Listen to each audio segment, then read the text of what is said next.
slim and sleek design. Now available in 13.5 or 15 inches.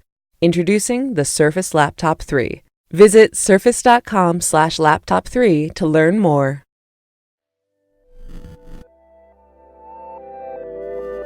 And now we return from our break.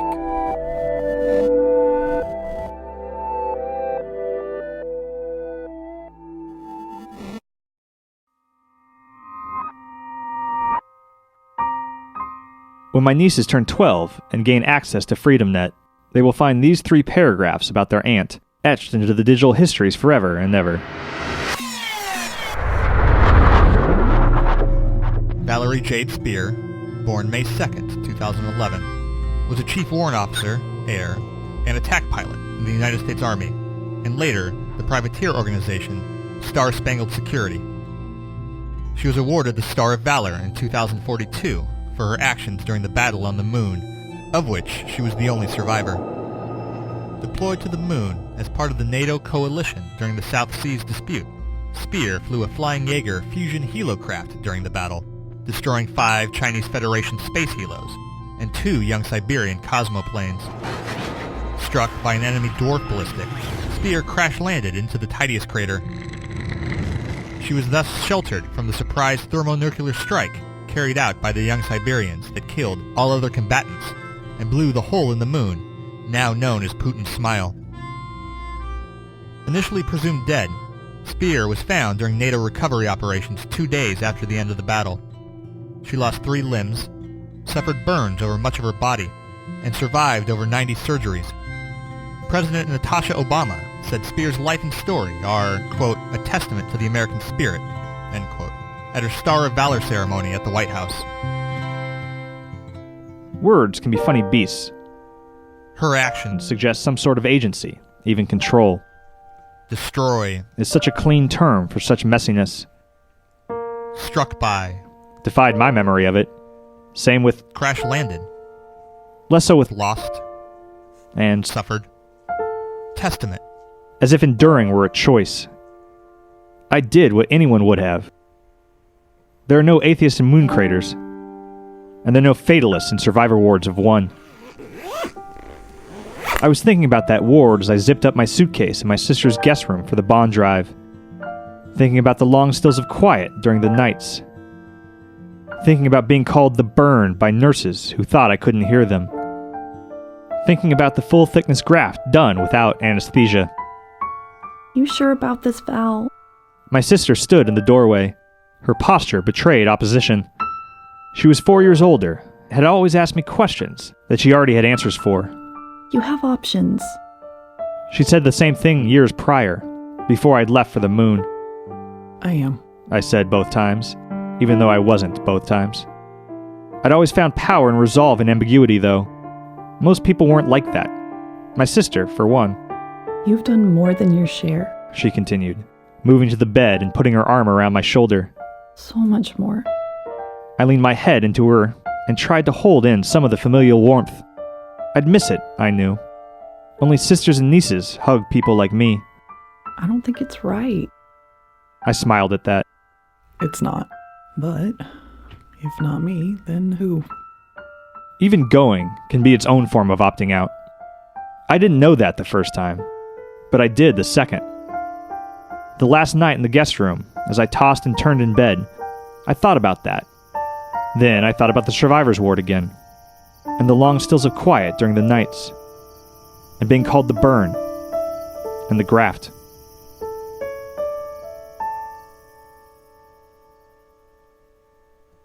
Somewhere between Omaha and Tesla City, I began to realize just how different the younger vets were. It wasn't just that they were privateers either, or that they called enemy combatants pixels as an insult. Dizzy and his crew, they crowed about their service, owned their superiority, then basked in it. Do soldiers think they're better than citizens? Of course. It has nothing to do with what did or didn't happen in their service either. It has to do with the very idea of joining up. America's been at war since before most of us were born. We joined because we wanted to go. We'd been told we were special from day one of boot camp, doing something the rest of our nation couldn't, or worse, wouldn't. Too fat, too selfish, too lazy, which made the realization after we got out that citizens think we're beneath them all the more shocking. If they're fat, selfish, and lazy, then what's worse than that? We weren't supposed to say any of that, though. My generation didn't, at least. We were taught that part of our service was staying quiet about it, to rise above, because that's what Jesus and George Washington and Beyonce would have wanted. That's what I did.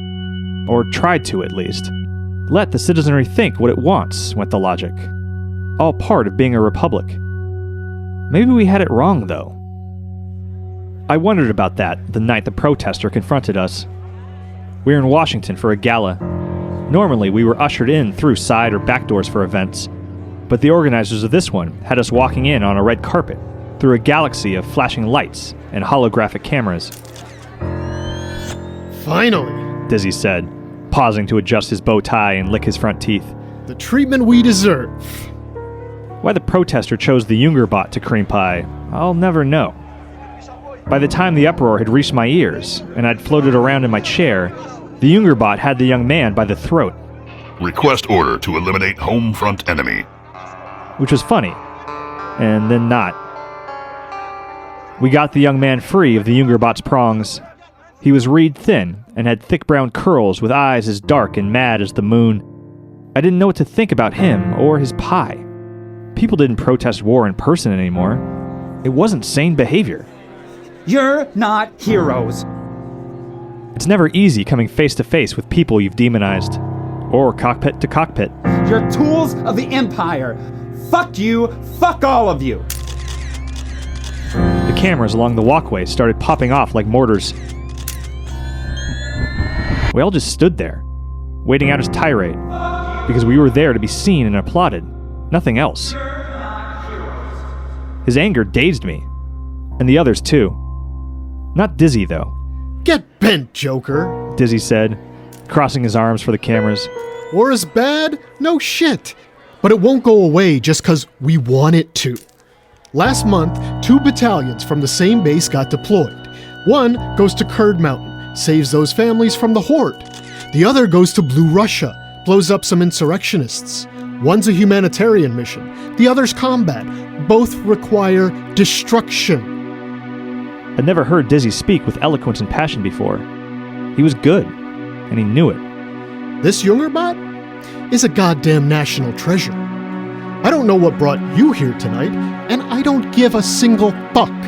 We went so you don't have to. Suck my hero balls.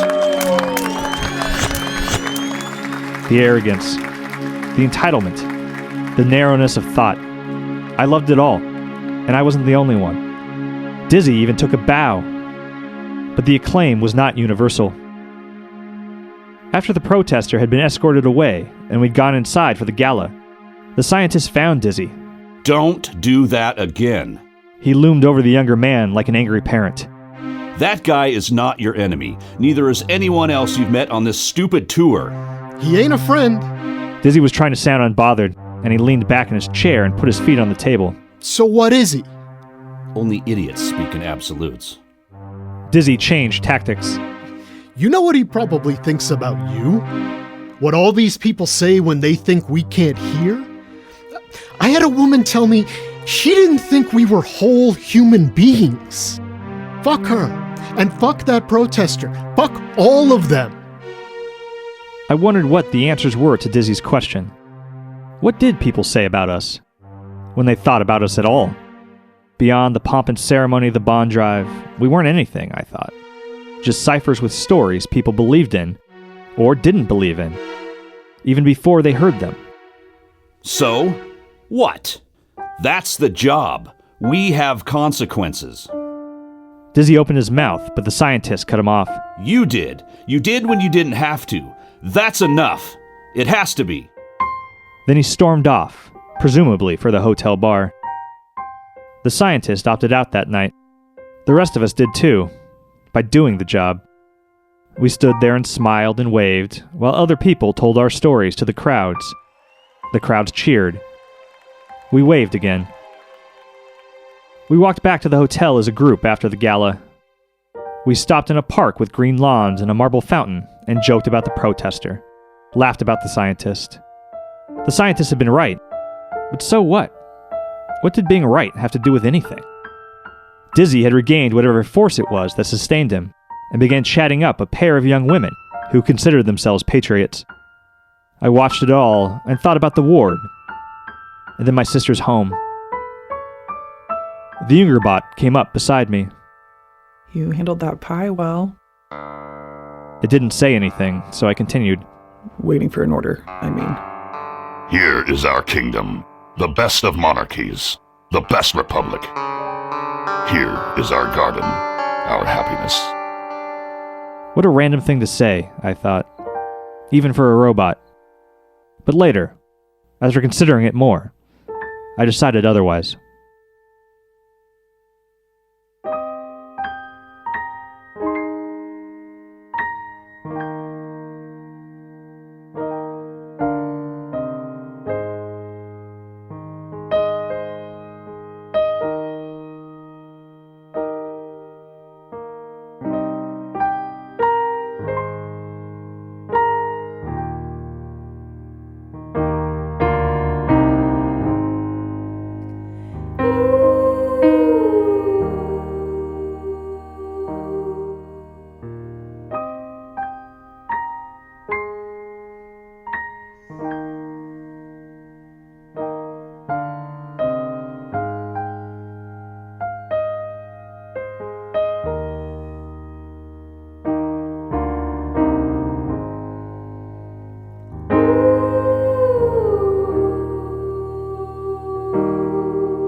This story, written and narrated by Matt Gallagher, was originally published in Wired magazine under the title Know Your Enemy, celebrating 50 years of the Forever War. The music for this episode was composed by Colin Hogan, whose music can be found on Apple Music, Spotify, or wherever you prefer to stream your music. Just search for The Colin Trio. This episode featured voice acting from Kristen Barrett, Gary Sandelin, Peter Hope, Corey Harper, and Troy Olk. Thank you to Tim Carplus at Yellow Room Recording. We also want to thank Kate Moldenhauer from Kill Room Studios and the More Banana Podcast Network for engineering the recording with Matt. Storybound is mixed, produced, and hosted by me, Jude Brewer.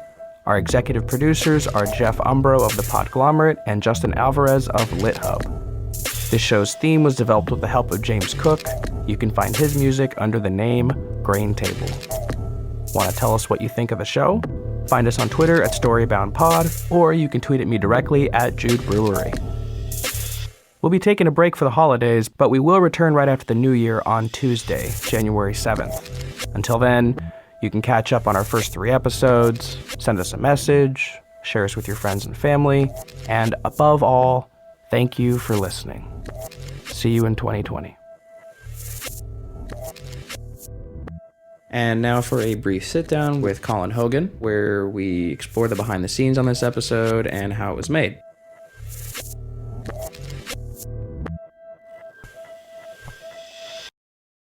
I think this time, because I got to work on such a big story, like a long, 27 minutes or so, was really nice because once I laid down a few of the main ideas, and then I could go back and listen, and it was really inviting to add more layers. Like the original ideas, the themes for the characters, plus like how the mood changes as she takes you through the story. Then I was able to kind of layer some things on top of that and find little pieces that could be really meaningful that didn't jump out right away. So I think that's how I started. Like definitely the scientist stuck out right away. Right. And then, the other characters kind of filled in. And once everybody had their theme, then it was more about, I think the next part that was inspiring was the kind of the mood and the story of the main character. So as she's sharing her point of view, her mood shifts. She's remembering the past. She's, talking about her time fighting for her country, and then time with her sister, and time, parading the country and, kind of showing off the war bonds and all that. So it was interesting, like, just to kind of take the main character through all the different emotions. Mm-hmm. And then I think what was fun was kind of letting the little character theme songs kind of poke through whatever that mood was, because like the mood of the main character was kind of this sweeping story, and then the little bubbles of the, random characters, showing up when they did, if that makes sense. I noticed you take a lot of notes. Oh, definitely. Yeah. Yeah, so sort of the brain storm right away. I'm just kind of like reflecting on what I hear, and and everything has an association. I mean, probably the notes would make no sense to anyone else, because